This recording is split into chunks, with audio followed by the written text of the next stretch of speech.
Alright, and here we have, down at the left side of the map, hailing from the Team Slayers, the Zerg on your map is none other than YugiOh. Still didn't figure out what the zoom key is here, so sorry, just playing around with that a little bit. Anyway, up here at the top right is our player from the Team StarTale. He is none other than StarTale Virus. And he is one game down right now. He's definitely going to have to pick up his game here, step it up a little bit if he's going to succeed against the YugiOh. He just got outclassed there in game number 1. And yeah, it was just not pretty at all. Virus losing tons and tons of Marines. Well, I guess it was pretty, actually. I do enjoy watching banelings slaughter lots and lots of Marines at once. Things exploding and things dying, that's what I like to see. Makes for an action-packed game. Now, last game we did see YugiOh put on a little bit of pressure. He got an early Zerg spawning pool and got early Zerglings as a result and put some pressure on. This time it doesn't look like it's going to happen. Virus is playing a little bit more conservatively. He's going to wall off his ramp instead of trying to... In the previous game he knew where the Overlord was going to go, and as a result he was able to put his barracks there and try and catch the Overlord off guard, which would have worked if there had been a fast expansion. Well, he did get that Overlord eventually, but anyway, this time the Overlord is not going to be a position where he can pick it off over a, there's no, ridges or anything. I guess maybe here would be a spot that might happen, but instead, YugiOh is actually sending in his Overlord to scout the location, the starting location. He does see that. Oh, did he see it? I don't know if he saw that Overlord. I don't think he did. So this Overlord is going to scout and see that the gas is mining and go ahead and exit so he does not die to the initial Marine that is being produced right now, which is what would happen if he stuck around. So very smart there, just checking it out and leaving again. And spawning pool is about to complete. The hatchery has been put down after the spawning pool again, so again we're going to see some early Zerglings here for just for this time. We're going to see those 6 Zerglings like we saw in the previous game.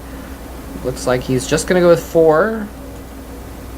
And anyway, yeah, so there's a factory as well. Probably going to move that barracks over and make an add-on with the reactor at a certain point. He's still mining gas, taking in that gas so he can make extra stuff. The SCV actually didn't even get in there. I think he saw the state of the hatchery, so he knows what is going on. He knows there's a pool. He obviously knows there's Zerglings out because, well, the Zerglings killed his SCV.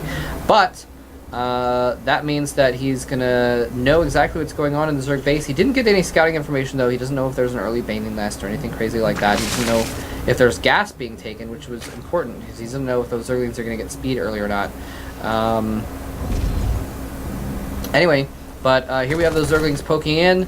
They see exactly what they want to know. Reactor and factory. Okay, this is a reactor Hellion expansion in all likelihood, although he is getting another barracks here before getting an expansion, so we might actually see him go for some pressure as opposed to an expansion. He does have a lot of minerals in the bank, but they're going to soon be made to Hellions, and there's a couple of Hellions put out, so yeah, we are not going to see an expansion after all. We might see a very aggressive build here from Virus, going with 2 barracks producing Marines and Hellions producing, well, actually it looks like he's having a tech lab and 2 tech labs, so maybe not Marines. Actually, okay, we might actually see, this Hellion Roach, I'm sorry, not Hellion Roach, Hellion Marauder attack that we see a lot. It's a very aggressive strategy, and if YugiOh thinks that it's just going to be Reactor Hellion expansion, then this might catch him off guard. The idea is that if you get a lot of Hellions, they can deal with all the Zerglings, and if they get Roaches to deal with the Hellions, then the Marauders are going to make short work of the Roaches as well. And so it can be very, very effective strategy here, and YugiOh has no idea this is going on. He sees the Hellions now, he's just defending. He's got the 1 Spine Crawler, he's getting his Queens down here to defend as well, and that's going to fend off those couple of Hellions, but Stim is being upgraded right now. Marauders are continually being produced. He's kind of hiding the Marauders in the middle of his base so that he can, hopefully not get spotted. But here's the thing, he has a total of 2 Marines on the map. I don't know where they are actually. Okay, yes, and then Marines actually are in positions to... Where's that other Marine? Yeah, positions to stop scouting information. So, and he's actually even hiding the Hellions.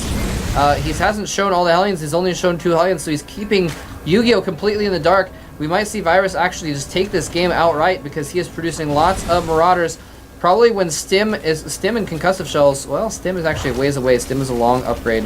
It takes a few minutes to complete. But what we might see is him go in with Stim Pack and Concussive Shells and a lot of Hellions. And he is, in fact, moving out now. A large squad of Marauders in the mix right now. And this is going to be a deadly, deadly attack. And oh no, YugiOh is macroing up.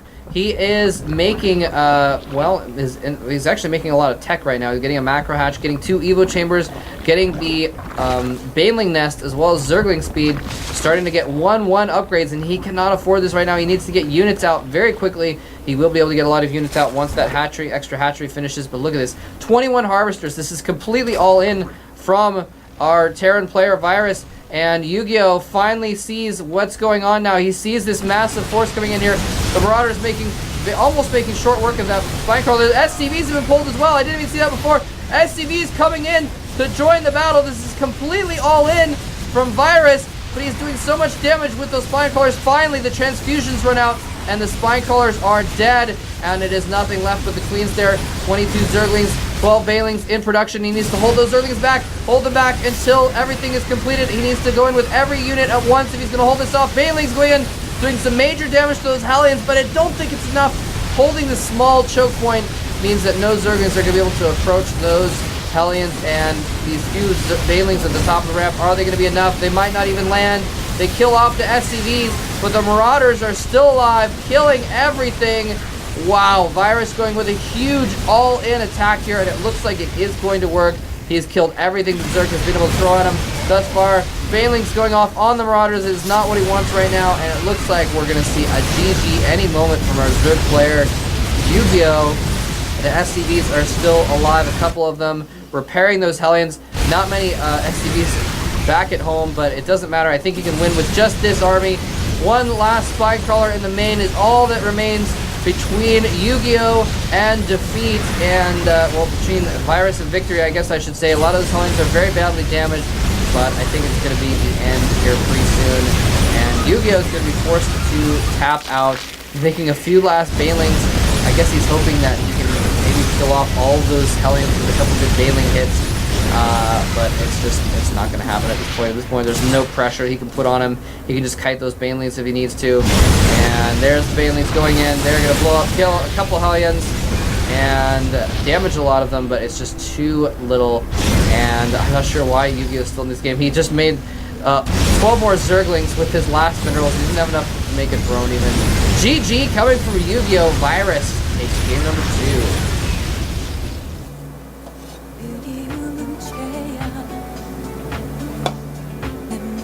Alright, so a very, very strong rush from Virus, taking out YugiOh, and it just came down to the scouting information there. I think YugiOh actually kind of almost held that off,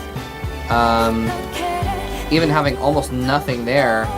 And so if he'd scouted that, if he'd known what was going on, if he'd known what was coming and made a lot more units instead of having all kinds of tech. He had 2 Evo chambers, he had 1-1 attack and Carapace going, he had Baneling Nest producing, he had Speed producing, he had all kinds of stuff. I mean, he probably needed Speedlings and the Baneling Nest anyway, but he couldn't afford all of that and the Macro Hatchery all at once. He needed units instead. So we're going to go to game number 3 on Dual Sight right now.